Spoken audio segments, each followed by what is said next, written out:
एक समय की बात है, उत्तर भारत के एक छोटे से गांव में बाबा हरिराम नामक एक संत रहा करते थे। बाबा हरिराम अपनी सादगी पूर्ण जीवन और अपने आध्यात्मिक समझ के कारण पूरे गांव में बहुत ही प्रसिद्ध थे। वे किसी भी धर्म या पंथ से ऊपर उठकर सभी को प्रेम करुणा का पाठ पढ़ाया करते थे। उनके पास हर रोज गांव के लोग अपनी समस्या लेकर आते और बाबा हरिराम धैर्य पूर्वक उनकी बातें सुनते, उन्हें समझाते और सरल किंतु गहरी शिक्षाएं देकर उनका मार्गदर्शन करते। एक दिन गांव के एक युवक रमेश ने बाबा हरिराम से आकर शिकायत की, बाबा, मुझे किसी भी काम में संतोष नहीं मिलता। मैं जब भी कोई काम करता हूँ तो मन में हर वक्त यह सोच रहती है कि लोग क्या कहेंगे। मैं लोगों की बातों में इतना उलझ गया हूँ कि खुद की खुशी और संतोष का रास्ता भी भूल गया हूँ। बाबा हरिराम ने मुस्कुराते हुए कहा, बेटा, ये समस्या सिर्फ तुम्हारी नहीं है, बल्कि दुनिया के ज्यादातर लोगों की है। अधिकतर लोग खुद को दूसरों की नजर से देखने में अपना समय बर्बाद करते हैं और खुद की ओर ध्यान देना भूल जाते हैं। बाबा ने रमेश से पूछा, क्या तुमने कभी सोचा है कि तुम्हारा असली उद्देश्य क्या है? रमेश ने कहा, बाबा, यही तो मेरी समस्या है। मैं जब भी कोई काम करने की कोशिश करता हूँ, मेरे मन में हर वक्त यह ख्याल आता है कि लोग क्या कहेंगे। मैं समझ नहीं पाता कि मुझे क्या करना चाहिए। बाबा हरिराम ने उसे एक पुरानी कहानी सुनाई। बाबा ने कहा, बहुत समय पहले की बात है। एक गांव में एक गरीब किसान गोपाल रहता था। गोपाल के पास बहुत कम जमीन थी, लेकिन वह अपनी मेहनत और लगन से खेती करता था। वह अपनी छोटी सी जमीन पर उगाए गए अनाज और सब्जियों से अपनी रोजी रोटी कमाता था। एक दिन गोपाल के खेत में एक संत आए। संत को देखकर गोपाल ने उनका सत्कार किया और उन्हें भोजन के लिए आमंत्रित किया।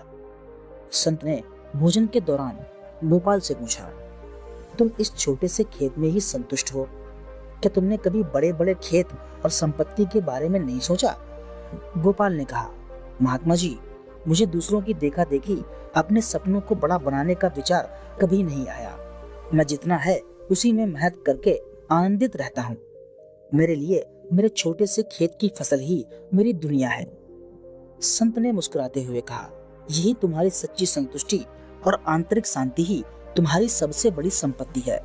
इसके बाद संत ने गोपाल को आशीर्वाद दिया और गांव से चले गए। इस कहानी के माध्यम से बाबा हरिराम ने रमेश को समझाया, बेटा, हम सभी अपनी छोटी छोटी खुशियों में ही अपने संतोष को पा सकते हैं, लेकिन जब हम दूसरों के विचार और उनके आकलन के आधार पर खुद को परिभाषित करने लगते हैं तो हमारा असली आत्मविश्वास खोने लगता है। दूसरों की नजर में खुद को साबित करने की बजाय अपने दिल की आवाज सुनो, वही तुम्हारा सच्चा मार्गदर्शन करेगा। रमेश अब थोड़ा सोच में डूब गया। उसने बाबा से पूछा, बाबा, परंतु यह कैसे संभव है? हम में से बहुत लोग अपने आसपास के लोगों के विचार और उनके फैसलों से इतने प्रभावित हो जाते हैं कि अपनी पहचान को भूल जाते हैं। मैं अपनी अंदरूनी आवाज को कैसे सुन सकता हूँ? बाबा ने कहा, इसके लिए सबसे पहले तुम्हें खुद पर ध्यान देना सीखना होगा। हर सुबह शांत होकर ध्यान लगाओ।